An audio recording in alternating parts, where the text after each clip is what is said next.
Halo, assalamualaikum warahmatullahi wabarakatuh, sahabat Cires ya. Kali ini saya akan membahas seputar tentang talas sateimu.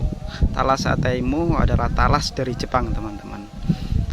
Nantinya kita akan berdiskusi dengan salah satu founder Agromas di Lamongan, Mas Heri. Beliau adalah salah satu yang penggiat dari talas sateimu yang ada di Mantub, Lamongan. Lihat videonya sampai habis ya.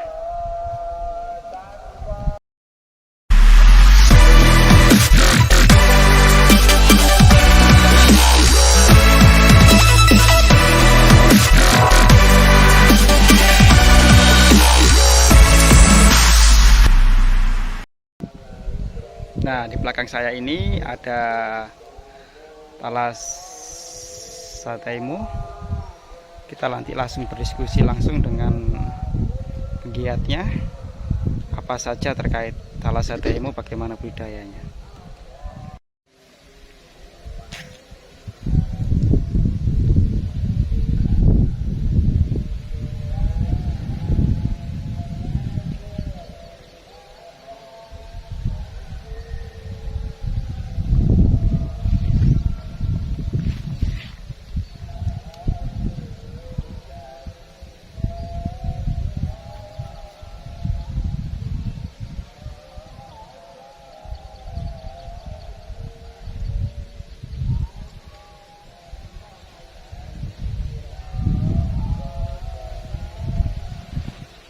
Halo Mas Heri.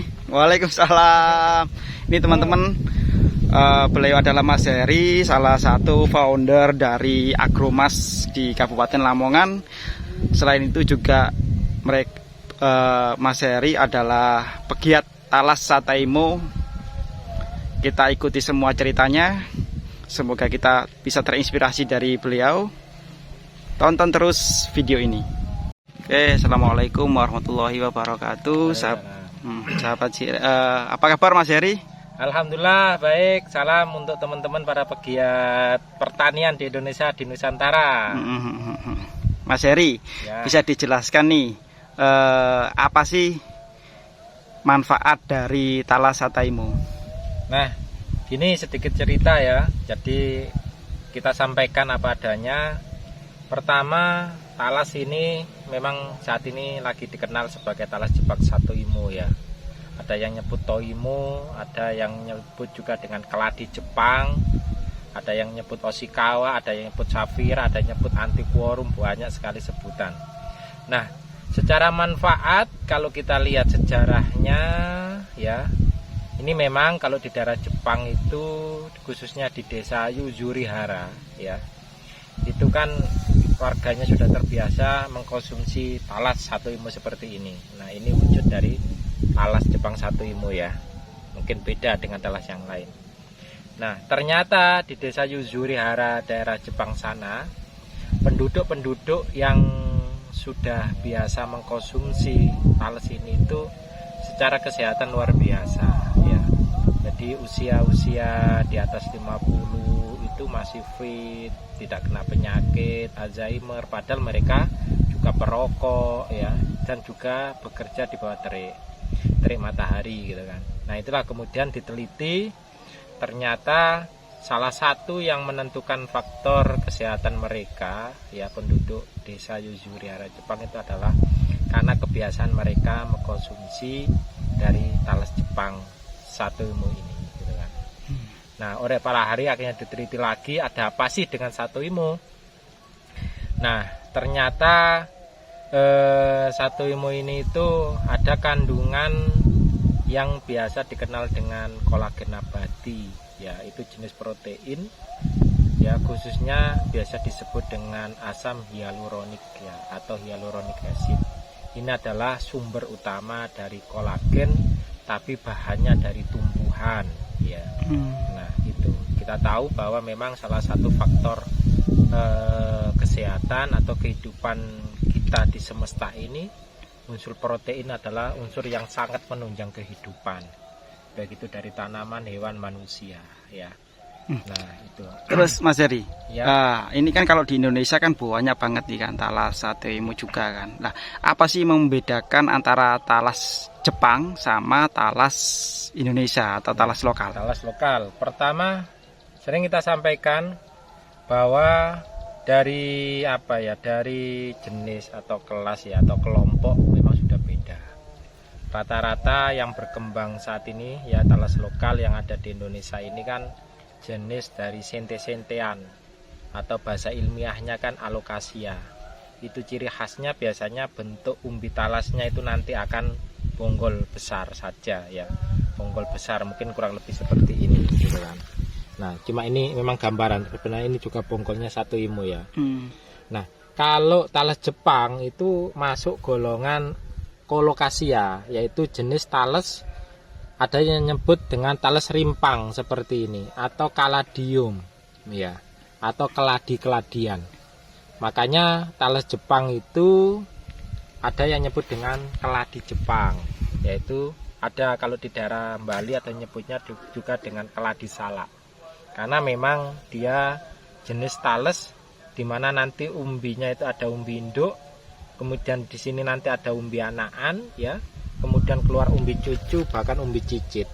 Nah, ini ada juga yang nyebut kayak talas rimpang atau talas jahe, karena memang secara sekilas talas ini itu bentuknya seperti jahe ya, umbinya itu berimpang-rimpang gitu kan.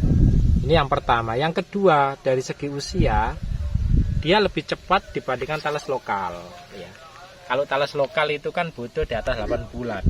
Nah, untuk umbi konsumsi dari talas satu imu dia hanya butuh waktu 4 bulan, bahkan 3,5 bulan sudah bisa kita konsumsi walaupun nanti jadi talas satu imu muda.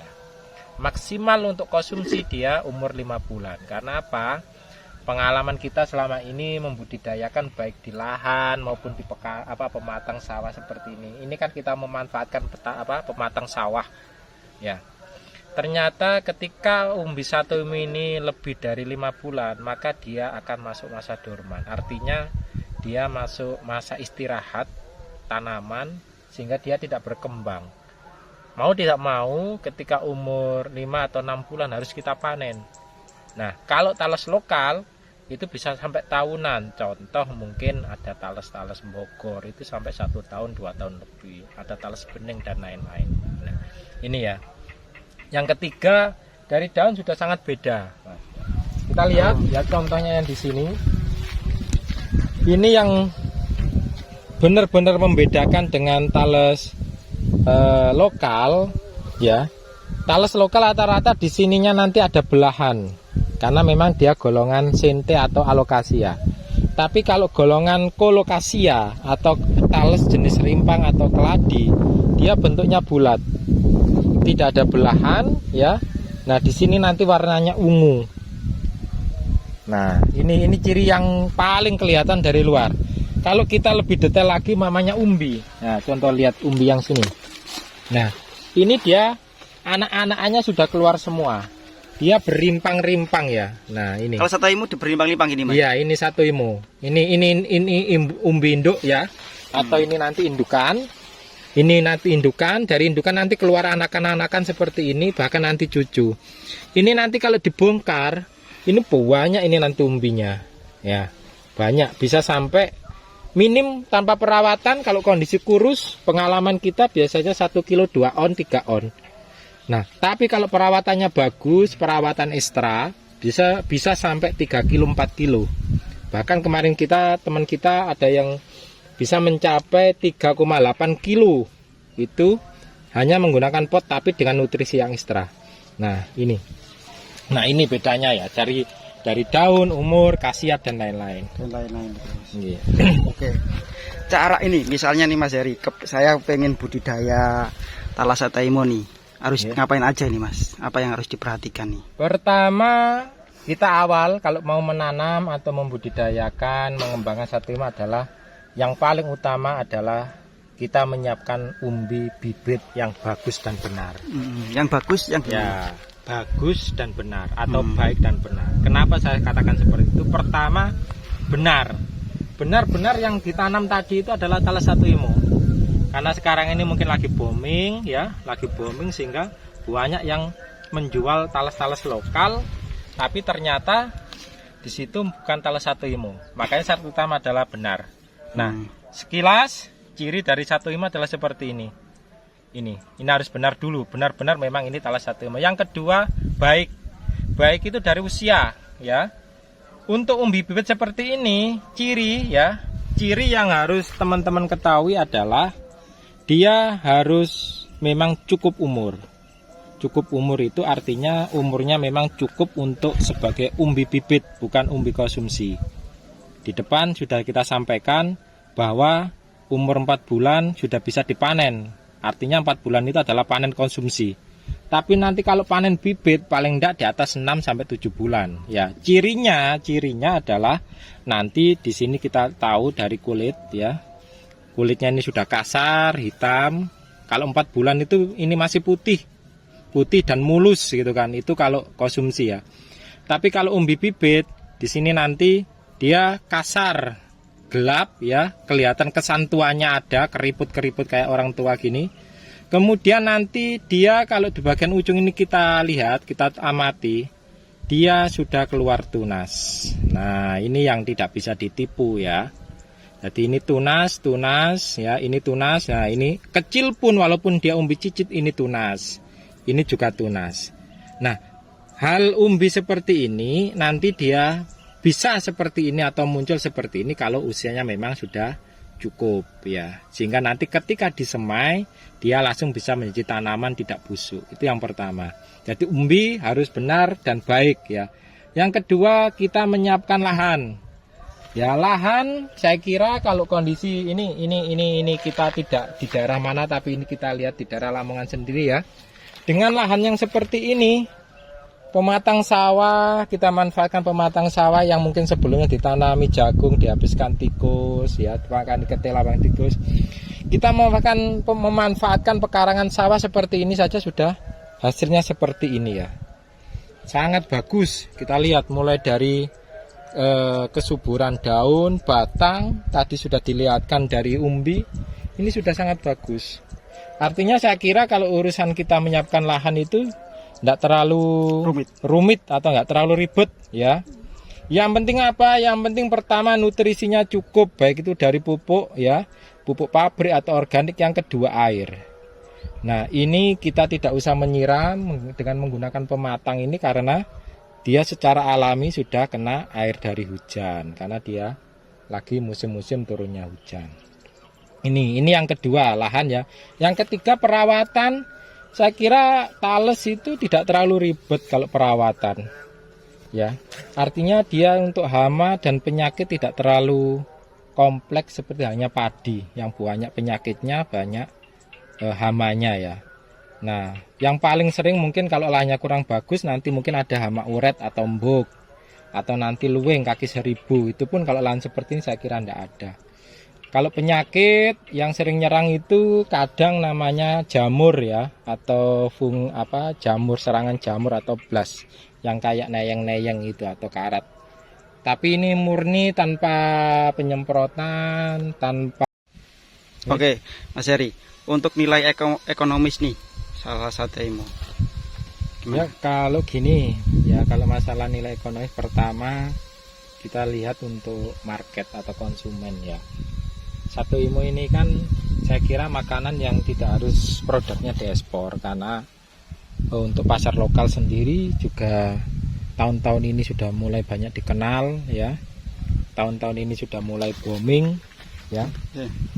Terus ya saya kira targetnya seperti itu. Nah, kalau secara hitungan kasar umpamanya ya, saya kira umpamanya nanti harga paling rendah itu 5.000 per kilo paling rendah. Padahal potensi hasil panen dalam 1 hektar itu kan dengan jarak tanam 50 cm itu kan sekitar 40 ton. Makanya sedangkan satu batang bisa keluar 1-2 kilo. Maka nanti kurang lebih akan dihasilkan kurang lebih sekitar 200 juta. Itu hitungan kasar. 1 hektarnya Mas? Iya. 200 juta ya. 200 juta ongkos produksinya kurang lebih nanti 40. Masih ada profit atau keuntungan kurang lebih 1 juta 160 juta. 160 itu hitungan kasar. Dalam kurun waktu berapa? Dalam kurun waktu kurang lebih 4 sampai 5 bulan. Nah,